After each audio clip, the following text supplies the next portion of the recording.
राम राम मंडळी. रिकडला देशी शेवग्यात झाड आहे. मग त्या झाडाला बी आता निभार शेंगा झाल्यात. मग आता कालवण करायला एक 5-6 शेंगा काढून घ्यावं म्हणून आलोय बघा. खाल्ल्या धाप्याला लागलेल्या शेंगा आधी हाताने काढून घेतो आणि मग वरच्या शेंगा त्या काठीनेच काढायला पाहिजे.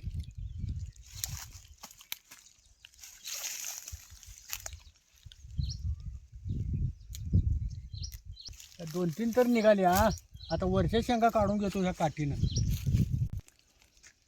काठीने काढाय बी असं काठी शेंड्याला अशी फाकळी करून घ्यायची आणि त्यात एक काटकी घालून मग या फाकळीतच ते देठ अडकून मग शेंग काढायची.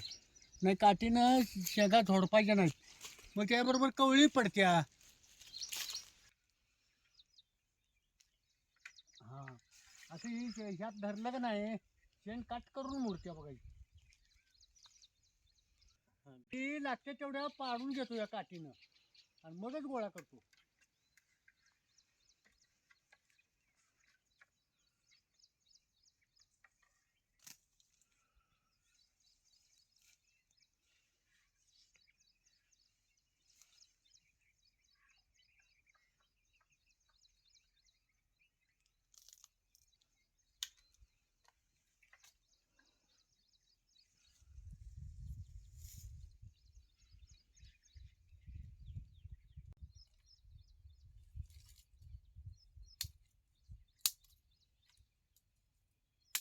ताकातली सुकी शेवगे शेंग करणार आहे म्हणून त्याने म्हटलं कालवर पण एक 5-6 शेंगा तर घेऊन या जावा.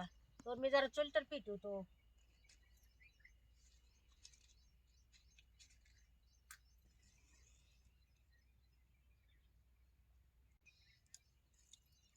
की शेंग करायला 1-2 कांद आणि एक टमाटो बारीक चिरून घ्यायचे.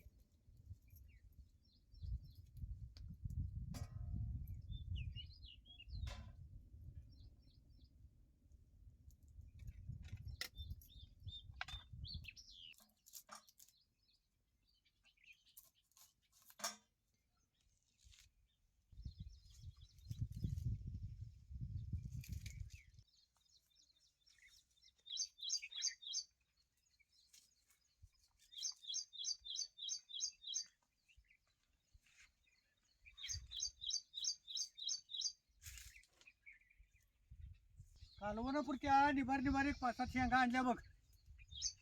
निबार शेंगा असल्याशिवाय बी कालवण चांगलं होत नाही हो. हे निभार बघूनच आणल्यात बघ त्या. तर गाभा झाला जरा बी व्हायलाच लागतो शेंगा. वर जरा लसूण तर सोलतो.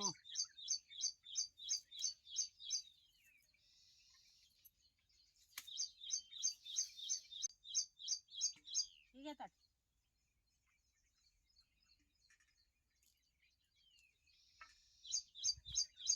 धन टमाटो बी बारीक चिरून झालाय.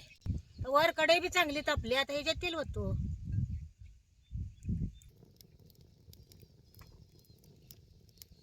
आता तेल चांगलं कडलं. ह्याच्यात 1 चमचा मोहरी घालायची.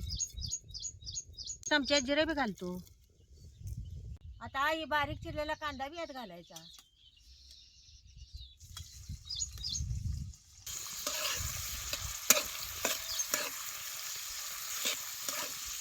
तेलात कांदा चांगला भाजून घ्यायचा. कांदा भाजून तोवर शेंगा चिरून घेतो.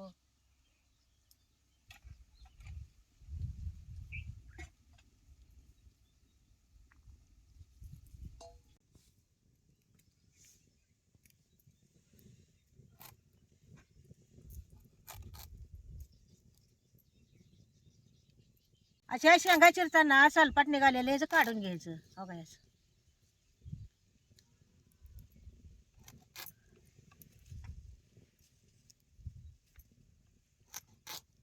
चिरेल तशा शेंगा हे पाण्यात टाकायच्या.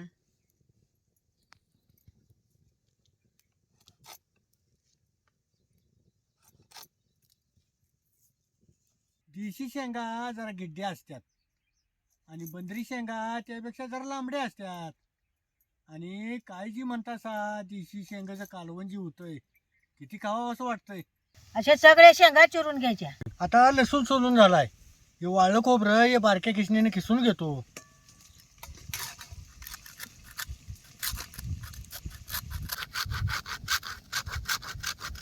त्याला भाजल्या ते बारीक चिरलेलं टमाटर घालायचं.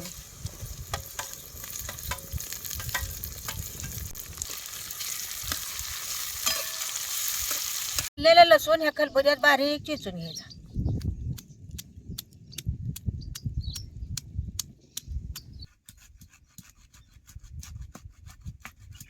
आता कांदा आणि टमाटो चांगले तेलात भाजले. चेचलेलं लसूण यात घालतो.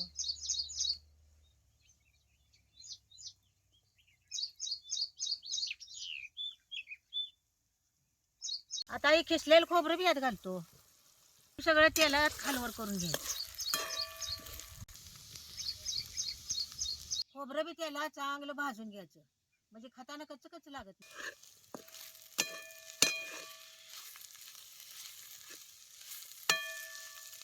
खोबरं तेलात भाजले ते ना कसं लालसर उठलंय बा. आता याच्यात एक पळी चटणी, धनी पावडर, जिरं पावडर आणि 1 चमचा हळद घालायची.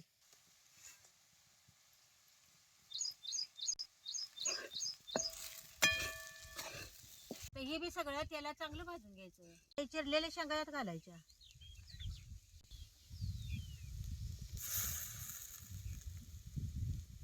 अशा पाणी गाळून शेंगा यात टाकायला.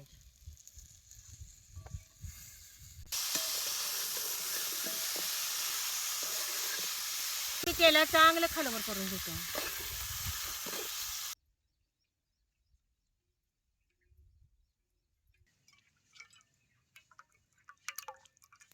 आता ह्याच्यात 1-2 चमचे बेसनचं पीठ घालायचं.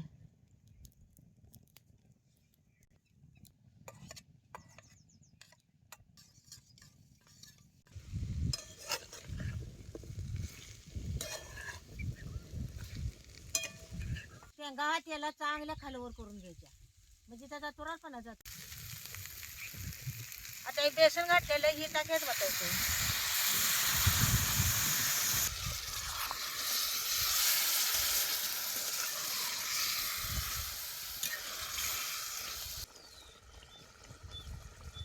कालवणात ताक घालताना जरा बेसनचं पीठ घालूनच घालायचं म्हणजे ताक फुटत नाही. आता याला जरा झाकून ठेवतो म्हणजे शेंग लवकर शिजते. शेंग करायच्या आधी शेंग शिजवून घ्यायची नाही, अशी कच्च्यावरच फोडणी टाकायची म्हणजे शेंग चांगली होत्या. तर शिजले का बघतो. टाकाना झाकताना याला कसं अंगचं पाणी सुटले बघ.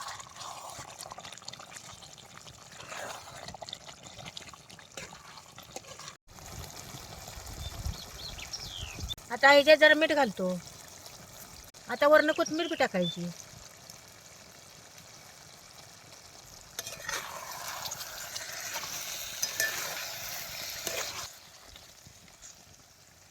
आता ताकातली सुकी शेवग्याची शेंग खायला तयार झाली बघा.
ताकातली सुकी शेवग्याची शेंग लई चांगली झाली अहो. आणि त्यातच शिजवल्या त्यानं त्या शेंगाचा अर्क सगळा त्यात उतरलाय. त्यानं चवी लई चांगली लागत्या. अहो ताकातली शेंग चांगलीच होत्या. त्यात शेवग्याच्या शेंगा ताज्या ताज्या काढून आणलायचा त्यानं चांगली झाली. हो चांगली झाली ग.